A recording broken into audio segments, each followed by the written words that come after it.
to the right and bow to the left. Me too. We'll then move on to request all delegates to observe a moment of silence for prayer or meditation.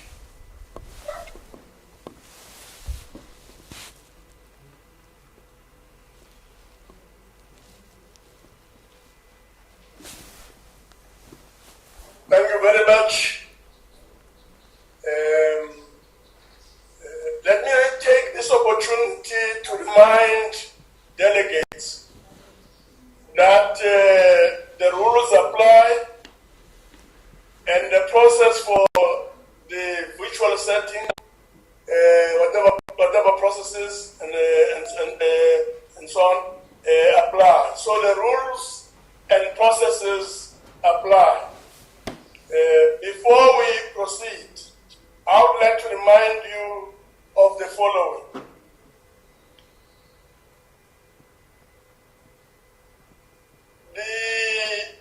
The virtual sitting constitutes a sitting of the National Council of Provinces. The place of the sitting is deemed to be Cape Town, where the seat of the National Council of Provinces is. Delegates in the virtual sitting enjoy the same powers and privileges that apply in a sitting of the National Council of Provinces. For the purpose of the quorum, all delegates who are logged in or on through the virtual platform shall be considered to be present. Delegates must always switch on their videos. Delegates should ensure that the microphones on the guardians are muted and must always remain muted. The interpretation facility is active, and any delegate who wishes to speak must use the raise your hand function.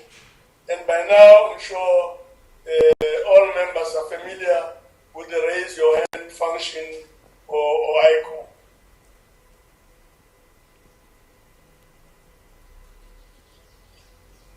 I've been told that there'll be no notices or motions, not notices in terms of Council Rule 247.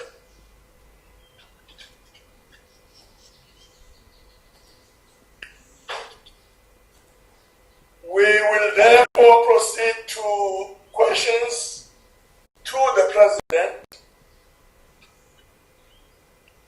But before we proceed, I would like to take this opportunity to welcome the President.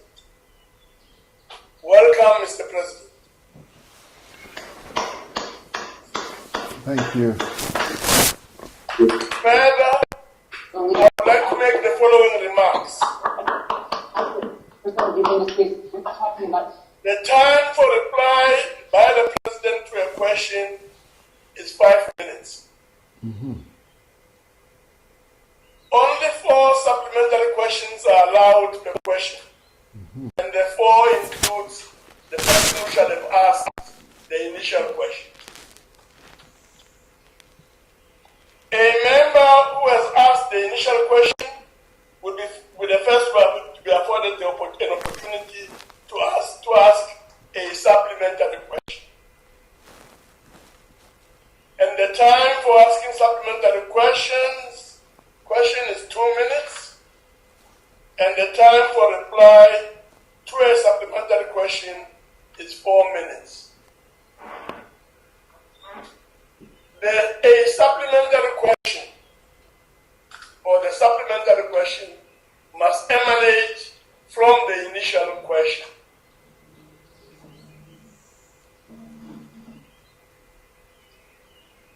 I will now proceed to the first question on the question paper, and that question is asked by Honorable S.E. Lucas call on the Honorable President to respond to question number 1.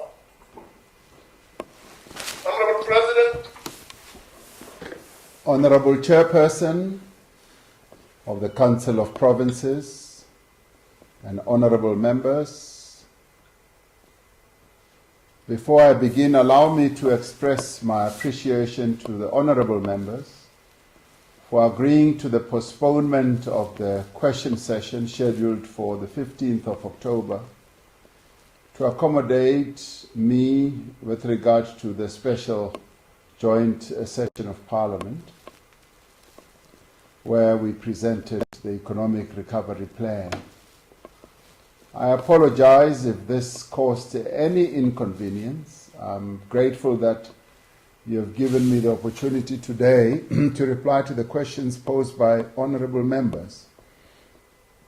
On the first question from Honorable Lucas, the violence that men perpetrate against women of South Africa is a crisis that affects the entire nation.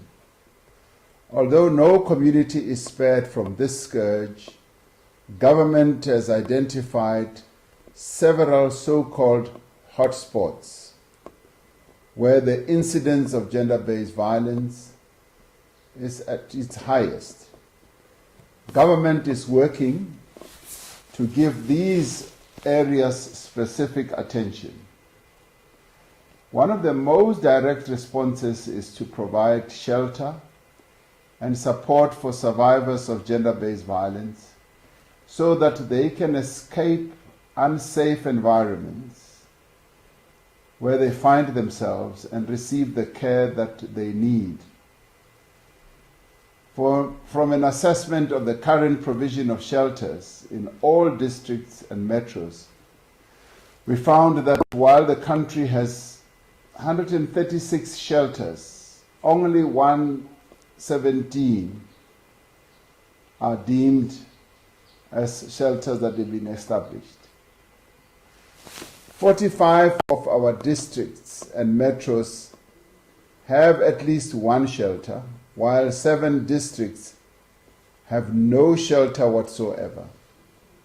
This is a shortfall that we are now working on to correct.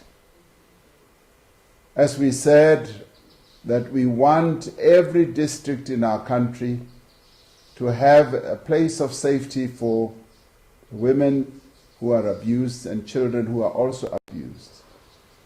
The Department of Public Works and Infrastructure has allocated several properties across the country for use as shelters. These include 4 properties in Tshwane Metro, 6 properties in the Western Cape, and 2 in Johannesburg. Additional properties to be allocated for shelter purposes are being assessed in all other provinces.